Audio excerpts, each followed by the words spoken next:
আসসালামু আলাইকুম। Police kitchen থেকে আমি পলি বলছি। আপু এবং ভাইয়া যে যেখান থেকে আমার ভিডিওটি দেখছেন সবাইকে স্বাগতম। আজ আমি রান্না করতে যাচ্ছি লতি দিয়ে চিংড়ি মাছ। চিংড়ি মাছটা আমি আগে পরিষ্কার করে নিয়েছি, আর চিংড়ি মাছের মাথাগুলো আমি ওইটা ঝোগা বলে আমাদের, ঝোগাটা বেটে নিয়েছি। চিংড়ি মাছের সাথে আমি দিয়ে দিই। আপনারা কী বলেন সেটা অবশ্য জানি না, আমরা এটা ঝোগা বলি। এটা মাছের সাথে মিশিয়ে দিয়ে দিব লতির মধ্যে। প্রথমে আমি পেঁয়াজগুলা আর মরিচটি একটু লাল করে ভেজে নিয়েছি কড়াইতে তেলের সাথে।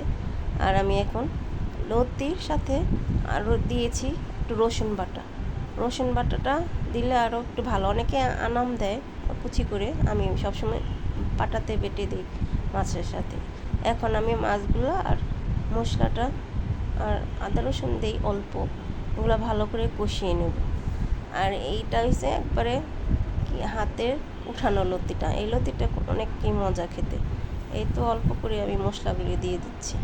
এখানে আদা রসুন দিয়েছি ওই মাছের সাথে, যেন গন্ধটা যেন চলে যায়।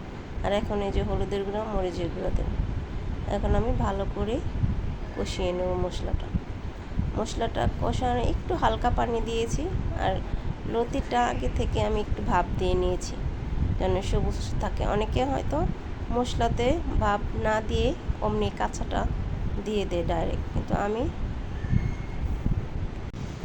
আর অনেকে এটা অনেকভাবে রান্না করা যায়, যেভাবে রান্না করে। আমি যেভাবে রান্না করি সেইটাই আজ আপনাদের সাথে শেয়ার করব।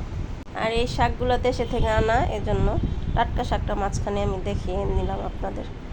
তো যদি কোনো ভুল হইলে ওটা আমাকে কমেন্টের মাধ্যমে জানাতে পারেন। আমার লতিটা কেমন হয় রান্না করার পরে সেটা, এই যে আমার কেমন হয় সেটাও দেখতে পারেন। আর এই তো আমার লতিটা হয়ে গেছে। আর সবাই সুস্থ থাকুন, ভালো থাকুন। আর লতিটা কেমন